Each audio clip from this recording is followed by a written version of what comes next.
recording, but that it's nice to see everybody. Lissa, can I invite you to open us up with prayer?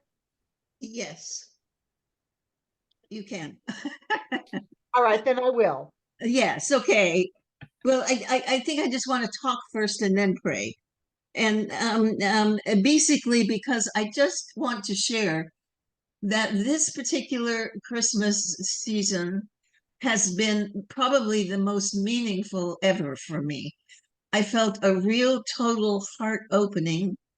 I really felt the sense of Christ entering, the Christ sensitivity, beyond the baby, the Christ sensitivity. And I just have experienced this sense of flow and love and connection that I just have never felt in my life before.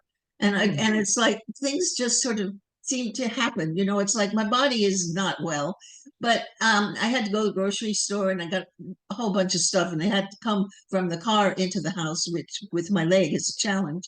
And so anyway, I bring the first two in, and all of a sudden, this is 5 o'clock in the afternoon, my neighbor shows up and says, "Oh, can I help you?" And so she brings all of it in, and it just happened that she was taking a walk. Normally she walks in the morning, but I just had a number of little things like that where things just worked out. And then I had these senses of experiencing this sense of the oneness, and the fact that we're moving into a sense of community out of that space of individuality and ego-centered oneness. And I saw it in several things. It's like the movie my sister-in-law chose first to see was The Boys in the Boat, which is an exceedingly inspirational story of how these young men pull together. And you see through the whole thing of rowing how the cooperation, and how they identify the individual gifts of each rower to line them up in the correct way. I mean, it's amazing.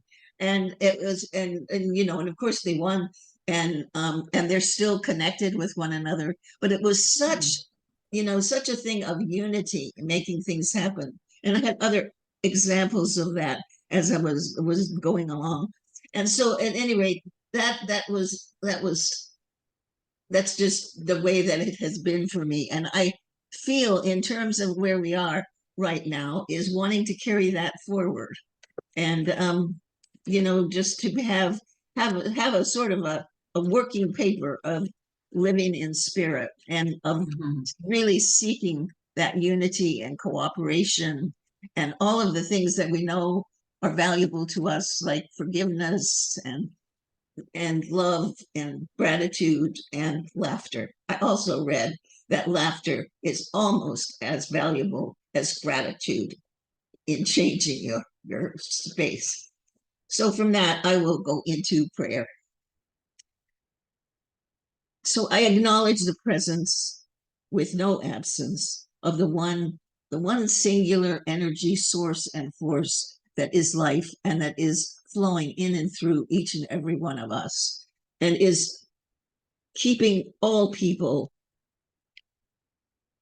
in understanding all people, and being able to know that all is well, and that as we each learn how to release and let go into the presence, things work out well for each and every one of us as well. And so I want to speak my word for each and every one of us, that we are divinely built, divinely guided, and are divine beings, that if we pay more attention to our spiritual life and less attention to the 3D world, life can become much easier and more flowing and more loving and more happy.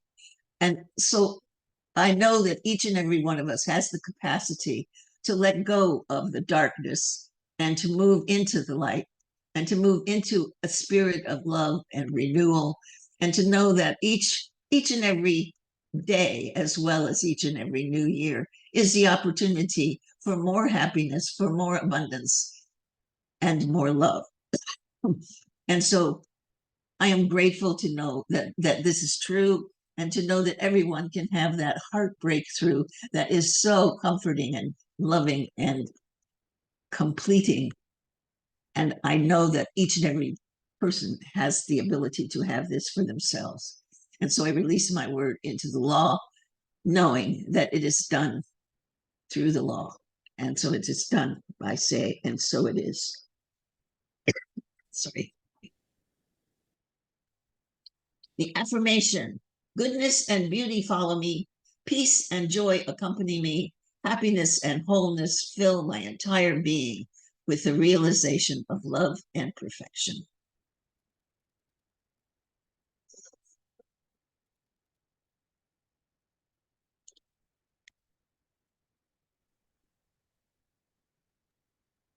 I was looking for my mute button. Finally found it. So I have another piece of this one's a video from Gary Lynn Floyd that I don't know, just seems to perfect for kicking off the new year. So I'm going to share that. Behold, the kingdom of God is within you. Not just a place to get into someday, far away. Be bold, it's something that you can tap into, a strength that'll help you to get through each day by faith. Oh, oh, behold, believe the kingdom of God is at hand, within each woman and man. Believe, receive the truth that is setting you free, the miracle in you released. Receive, realize, open your eyes, behold, the kingdom of God is within you. Yeah, it's not just a place to get into someday, far away. Whoa, be bold, it's something that you can tap into, a strength that'll help you to get through each day by faith. Oh, behold,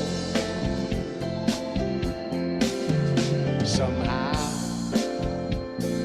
look down inside you and find a love that's been there all the time. Somehow, and right now, somebody's broken and sad.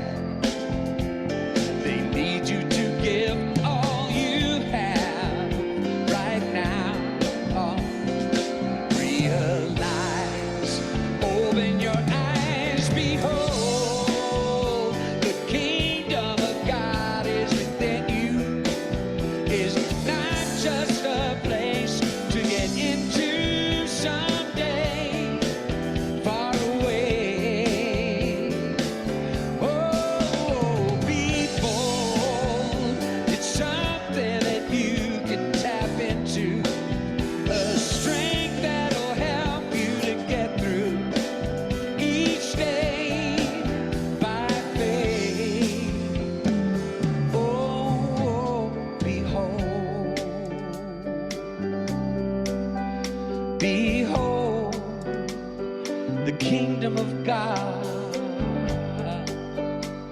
Oh, behold, the kingdom of God. Oh, behold.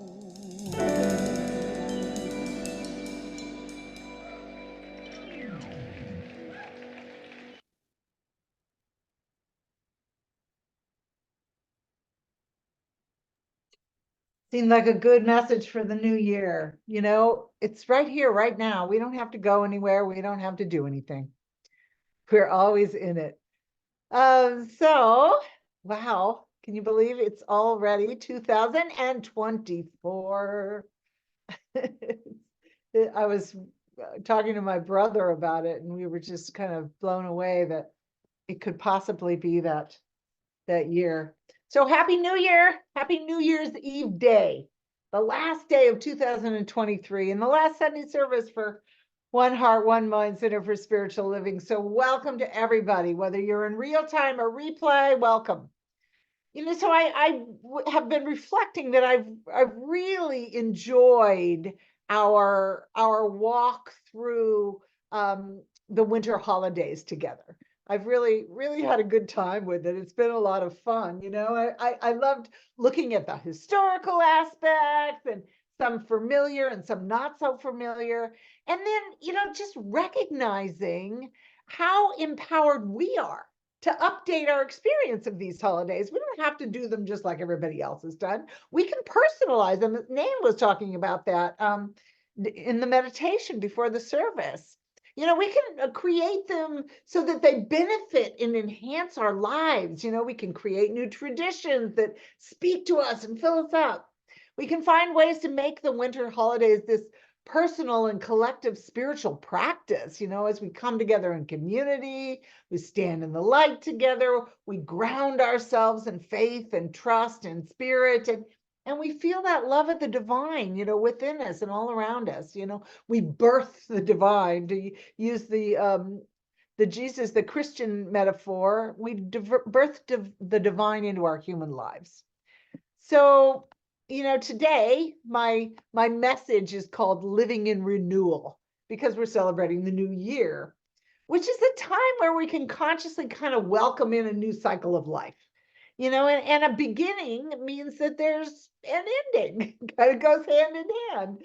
A letting go of the old. We've all seen the images of Father Time and the baby New Year, which really just personify the old giving way to the new. And as human beings, I find that we have this innate desire to mark the endings of things. I don't know about you, but I have to say goodbye to my old pair of tennis shoes before I can put on the new ones and really enjoy them.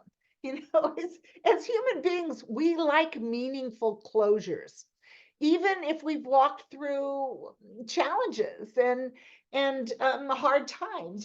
Creating meaningful closures gives us that moment to kind of stop and reflect and to look for the meaning in what we just walked through. The gifts, the lessons, and to make peace with ourselves around it, and to make peace with others and whatever's occurred. We release the past through forgiveness, which Lissa mentioned in her opening, and we open ourselves to kind of the wonder of the new. Wow, I have this whole opportunity laying in front of me. What will I do with it?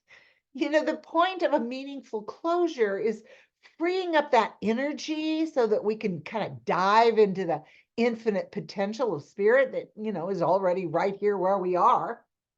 So today, I just want us to honor and say goodbye to the past year, and to the best of our ability, feel gratitude for the previous year, and an openness, and a welcoming of what's before us. An honest and a thoughtful closure really kind of frees us up to create and enhance the new.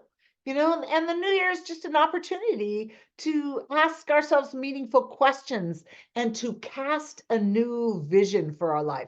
I love that idea of being the vision caster for the new year. It's empowering. The new year's a perfect time to cast a new vision for our lives. A time when we can individually and collectively, as a spiritual community or groups or families or couples, just pause, and reflect and create in a conscious way. I found this little book. I was thinking about vision casting, and I knew this little book in my library, and And it's a book called The Art of Spiritual Vision Casting. And the author is a man named Timothy, what's his last name? Timothy Artunis. And anyway, he had this really kind of poetic way about talking about the idea of casting our vision for the new year. And he wrote, "In the quiet of the soul, where the material world fades and the whispers of eternity grow louder, lies a realm seldom explored, yet infinitely profound, the realm of spiritual vision casting." You know, and when you think about it, we are always either consciously or unconsciously creating. It's what we do. It's who we are. We do it every day, every moment. Creative law is always working and we're always using it. We create with our belief, with our feeling, with our actions all the time. So why not do it in a conscious way? Creating a consciousness where the expectancy of good just thrives. That's the predominant feeling, that we know good is coming. We sit in that vision. Really what comes to mind for me as I was thinking about casting a vision for the new year was to ask myself that question that Einstein famously posed.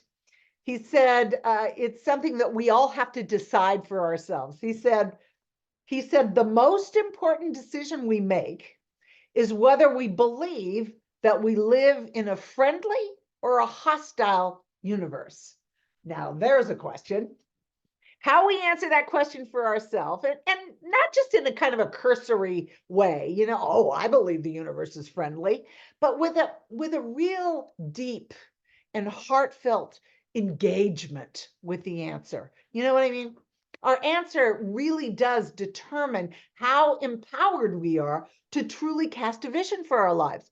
Are we pushing against the hostilities of life, imagining that they exist, or are we working with the flow of the benevolent nature of life?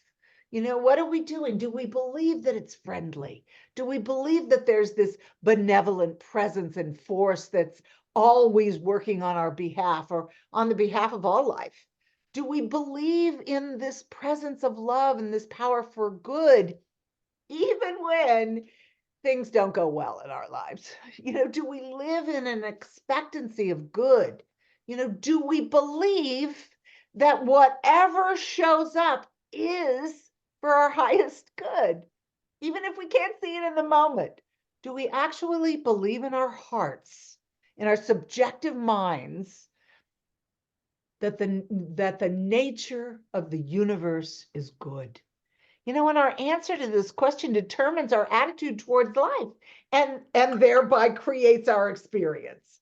This is a fundamental question, and the answer uses a fundamental law that determines our experience.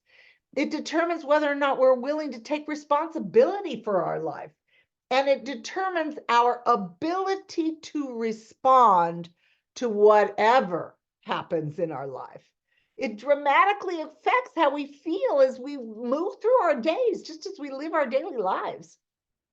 It affects how we engage with things that we have no control over, and it affects how we create the things that we do want to experience in our life. What we believe about the nature of the universe determines how we feel and what we create going forward. It determines our sense of empowerment and our feeling of authority in our lives, or whether we feel powerless and victimized. It really is kind of the question. I used to say this a lot, and I realized as I was putting my message together, I really haven't said it for a long time, but it's still true. The good thing about being a practitioner of science of mind is that we never have to be a victim again. The bad thing about being a practitioner of science of mind is that we never get to be a victim again. And sometimes it's a good place to hide out if we don't want to have to take responsibility. As conscious creators, we know and embrace the power of our oneness of God and our ability to participate consciously with creative law. We know we're using it all the time, but we can participate with it consciously. We recognize that we're always at choice, that we're empowered to create our future through what we think and feel and say and do, and that we're responsible for our experience of life. And we can take responsibility in a couple of ways.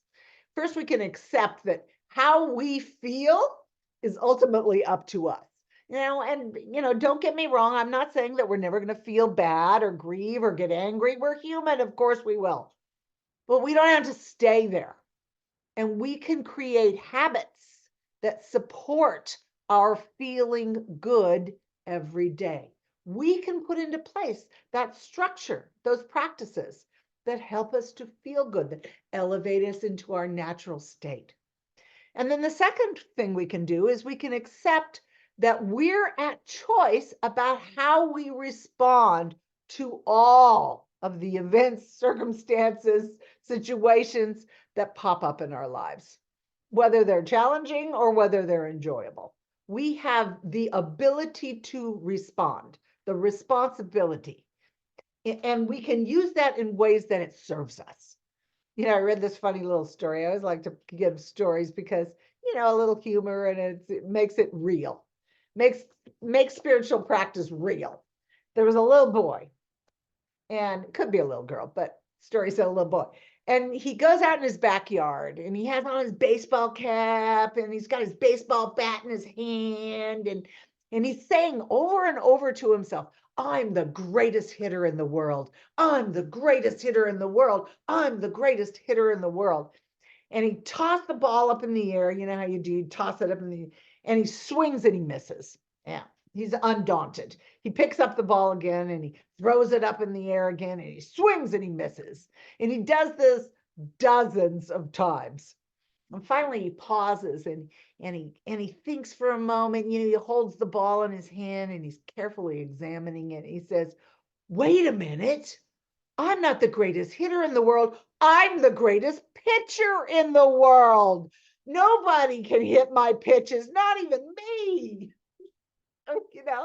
It's all in the way we engage with life. This little guy was greeting life just the way it was and casting a new vision for himself. Well, wow, I can really pitch this ball. The idea of casting a new vision for New Year's really inspires me. But here's the thing. I have really come to believe in my travels through metaphysics that casting a vision for our future is not necessarily about planning out exactly what we'd like to see happen in our lives and setting goals about how we can get there. Casting a vision is actually more about how we want to feel. How do you want to feel? And about creating the habits and the practices that support how we want to feel. For example, we can create a habit of noticing when we're going into complaining and blaming and judging ourselves, complaining about ourselves or others. We can create a habit that says, are these habits serving me? And how do they make me feel? And then take that same energy and apply it to focusing on thoughts that are true in the divine, true in the nature of life, and make us feel better rather than wallowing in the problem, to put it a catchy way to change our thinking from victim to victor, to pull back and look at the situation from a higher view. We can ask, if this were happening for a higher purpose, for my highest good, what would it be? We can hone our ability to respond in order to feel better rather than to feel victimized. And then we're creating from the potential of this infinite source, this infinite well of good of God. As Gary Lynn Floyd told us, the kingdom of God is within us. It's right here. We don't have to go anywhere. We're already it. Kind of in a way, casting a vision for our lives is sort of the easy part. more challenging part is creating and sustaining the habits that will support the vision. And this can be a good experience for us too. It should not be a big burden. But if it's a big burden, then we're missing the point. I read a quote by, I think I've mentioned before that Reverend Scott Aubrey sends out these wonderful little emails every week with quotes for the topic. And one of the quotes that he sent out, I found, wow, this really supports the idea of creating habits and practices that help us sustain that vision that we want to cast for our life. When we make a big decision about how we want to live, and then we cast that vision for the future. Anyway, he said this, I love this. We do well to pay attention to the day after the chief moments in our lives, for on that day, we tend to return to customary living. Ever do that? Our values, beliefs, and intentions are revealed on the day following the momentous occasion, the second mile of the long race.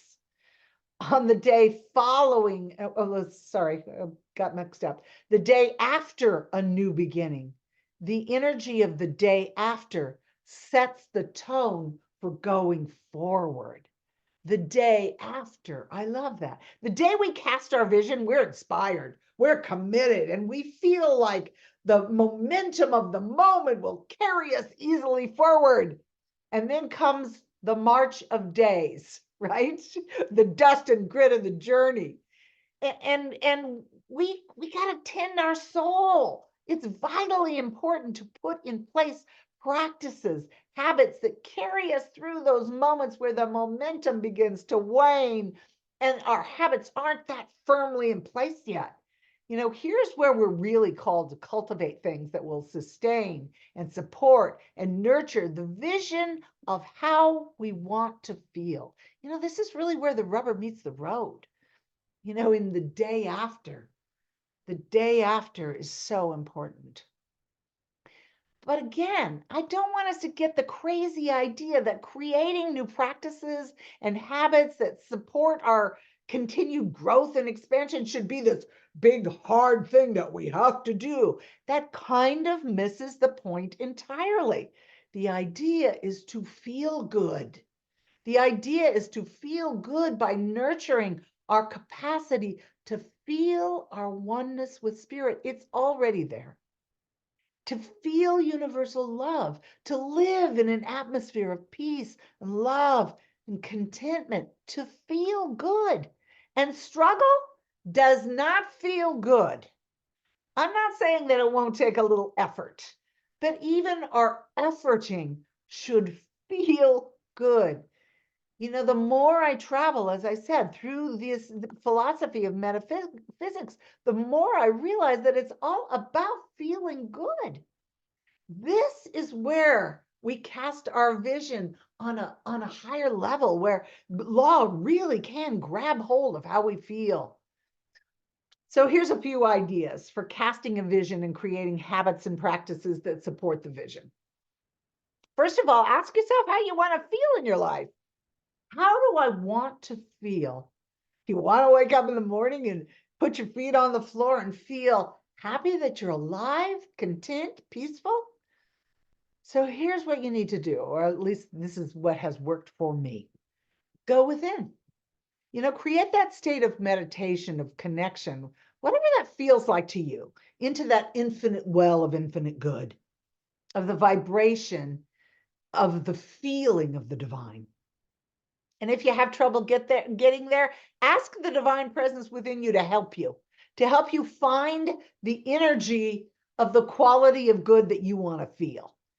Draw up that felt experience of the quality of God, of good that you want to feel, whatever it is: compassion, contentment, peace, friendship, vitality, prosperity, love, joy, happiness, whatever it is, and draw it to you. Use it like a tuning fork. I talked about this in the meditation. Use it like a tuning fork. We are individualized expressions of God. You already have everything that you want to feel within you. You already have these qualities. Tune yourself into the divine tuning fork that's in you already. Feel how it feels to be that vibration and resonance, and let it be this kind of like touchstone, when you get lost, when you start feeling bad, and feel how it feels to return yourself to that vibration all through your day. And again, this should not be a burden. If you forget, don't beat yourself up. Start again. Ask for help.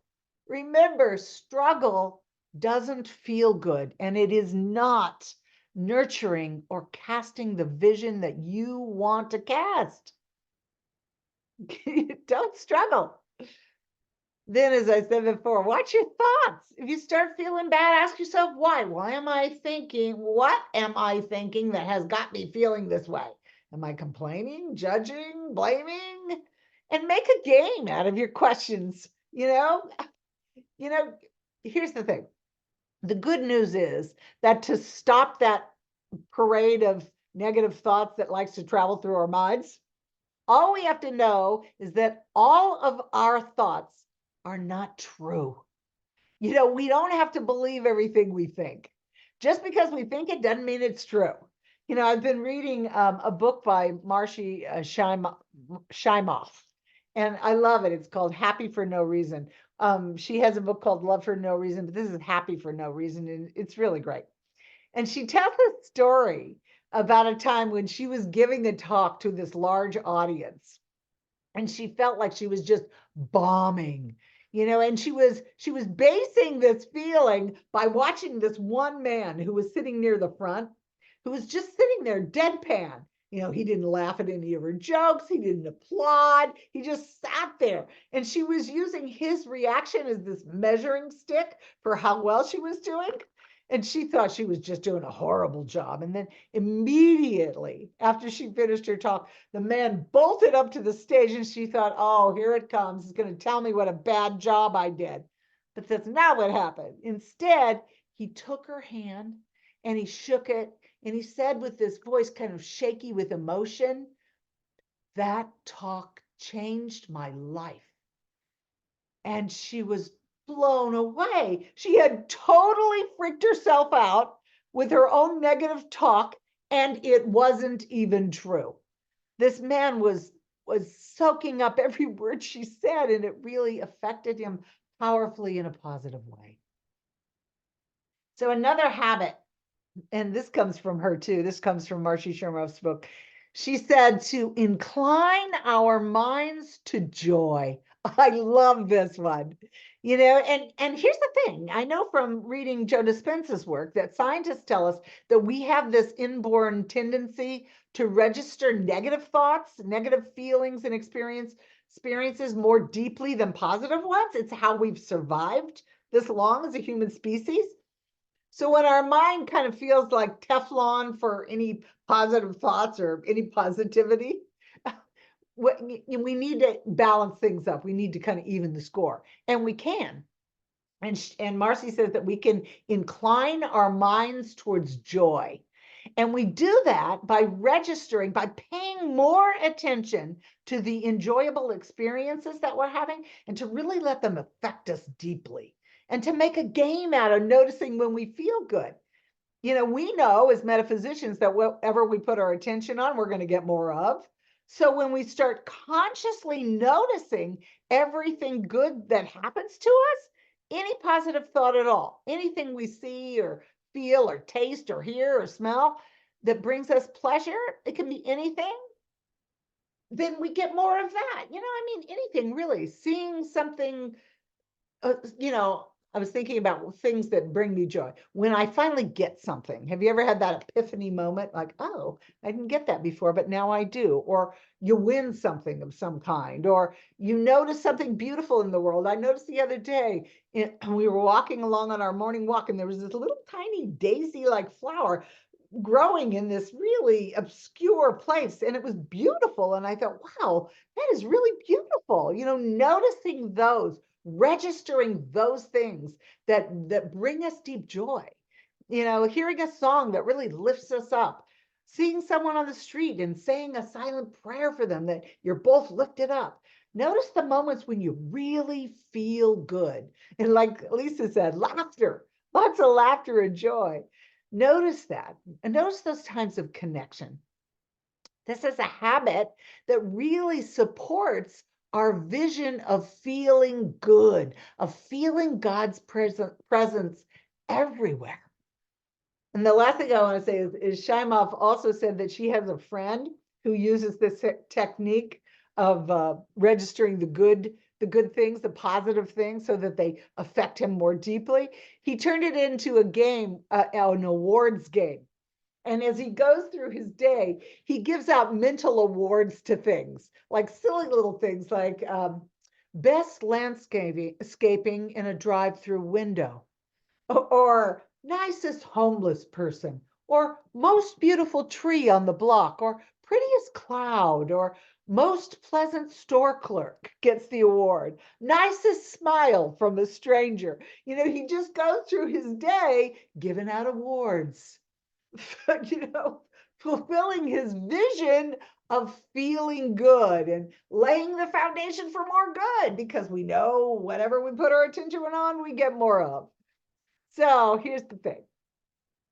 When we cast our vision for an amazing 2024 and beyond, I encourage you to watch your thoughts and incline your mind towards joy.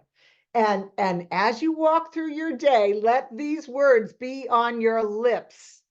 And the winner is me. Give yourself the award for the day. So let's pray. Let's go into prayer here. I know that all there is God, and God is right here, right now, right where we are. It can be nowhere else. There is only one life, and we are in it. And we are connected, and we are empowered, and we are revitalized, and we are renewed by the power of this heaven within us. It can't be anywhere else. There's only one life. There's only one place. So I speak my word for and about each and every person that is on this call, and each and every person that is not, that there is a shift, a newness. We cast that vision forward into the capable hands of law that feels good. We feel good.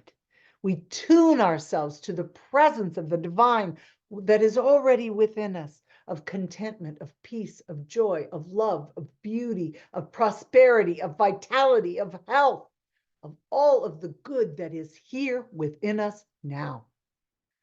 We lay that in the lap of law, knowing that it will do nothing else but bring it into physical form and experience. It has no choice. It's what it does. So I just say thank you for this. I know that all is well. Thank you, thank you, thank you. I know all is well. I know all is well. And I just sit in that. And I allow it to be me, to be my vibration, to be your vibration, to be the vibration of life. And we just say yes. And in gratitude and in conviction and certainty, we let this be, and we say together, and so it is. And so it is. So let's get out there and win those awards. I love that idea, to have like your own little award show going on all the time. Oh, you win the best Walmart greeter, whatever it is. I'm just making that up, but you know what I mean. The best wave in the ocean, but whatever. We just feel joy for that. I'm going to turn us back to gallery view so I can see everybody. So, you know what? I have no idea who's doing the, I never know until it's like, I know before and then I just forget. So, hello, Elaine. So glad Hello. you. All right, so this is after feeling all like winners and feeling quite good. This is a wonderful time to give, and so it would be wonderful to give to One Heart, One Mind, and You can give through Venmo, and just remember when you put in One Heart, One Mind to make sure you see Reverend Michelle's name there. And I had it up and I messed it up. yeah, that's okay. And then there's also a way we can mail it to our mailing address that we have. And again, Reverend Michelle will pick up the mail, and so that's all good. So we really appreciate your giving to One Heart, One Mind. Very, very If much. you need the Venmo and the address, let me know. I didn't put that slide up. I got stuck on here. So anyway, Okay. So we'll just move on here to sacred giving. Go with the sounds good. flow. Okay. Everything flows from the nature of God's good. We receive from this flow. We give from this flow. We give in gratitude and love. We have faith in the infinite, giving nature of spirit. And so it is. And so it is. And our beloved announcement person, Yvonne, is she's having her own little health challenge, and we know that she's moving through it quickly and easily. Like I said, she's been I said earlier, I don't know if you might not have been on, that she's in great spirits. And she's in skilled nursing now, and she broke her hip, and well, it's a long story, but anyway, she's doing better, and we're knowing the best for her. And there's really not a whole lot of announcements. We'll probably skip tomorrow's prayer because it's New Year's Day and I will be gone, and we'll move right on to Tuesday. And Tuesday we're doing our first chapter, second chapter of John Waterhouse's book. Why am I blanking? 5 Steps to Freedom. And Thank you. yes, that's fine. And it's the recognition, the first step, right? Yes. And I'm going to be in Petaluma with my daughter, but Yvonne, Yvonne. Elaine, I'll send you my notes for that chapter, and I'll pop on, but I probably won't be able to say too much because, little kids. Right. Anyway. That's okay. And then the following, just Wednesday is going to be our prayer circle in the morning at 10 o'clock. We'll be resuming, and we'll be working on the last step there. So we're working on different steps here, but it's all good. Yeah, and it should be really fun. All right. Well, Relaine, you want to do the benediction, and then I have, I think, a lovely closing song. All right, so let's just close our eyes and just feel the goodness. Feel the goodness that's flowing in and of and through us and all around us. We have angels all around us. We have spirit flowing. We have the goodness of the light of God just right within us, just glowing and shining. And as we see ourselves as really winners and successful in our lives, our light shines even brighter. Hi, Frank. We're able to touch others. And it just feels so good to believe in ourselves and believe in others and believe that we do live in a friendly, loving, and good place on this earth plane and beyond. And just knowing that and feeling it and experiencing it is so great. And so I just know as we go forth into 2024, we release whatever it is we wish to release with love and with gratitude. And we just embrace our visions of our truth of ourselves every bit more that we can each day. And I just release this prayer with such gratitude in my heart, such gratitude for One Heart, One Mind community, and such gratitude for all of you. And we include Yvonne in this gratitude with love and light. We just simply say as we release it, and so it is. So it is. That's beautiful. Thank you. And I'm going to end with this Daniel Namod video. I watched it earlier and I got inspired, so I'm hoping you feel the same way.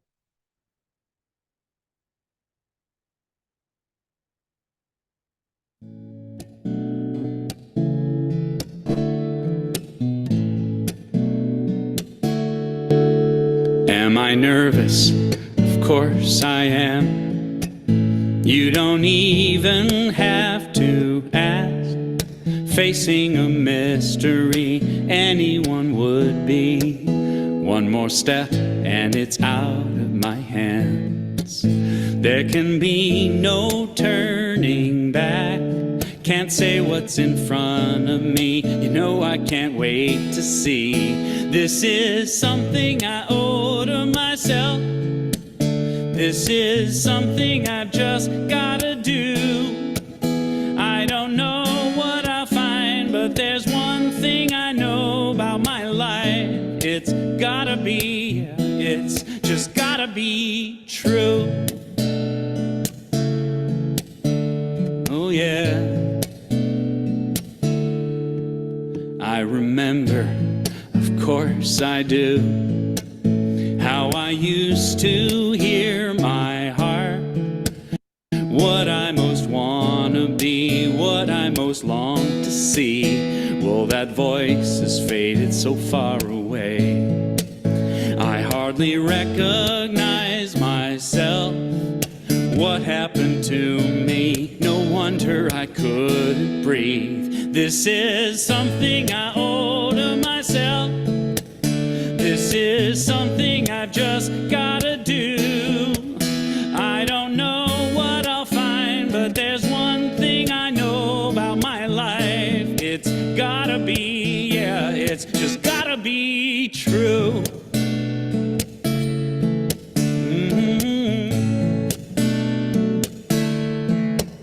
It's been a lifelong habit, gave away my power, playing follow the leader again and again. Well, my soul won't have it, I won't hide or cower.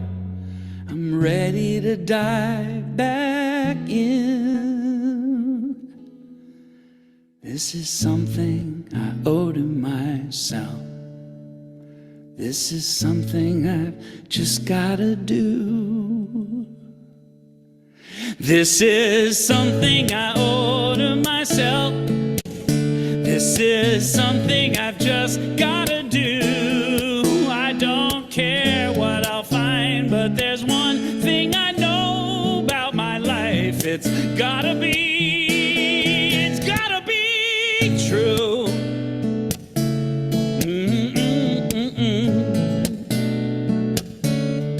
It's gotta be true. It's gotta be true.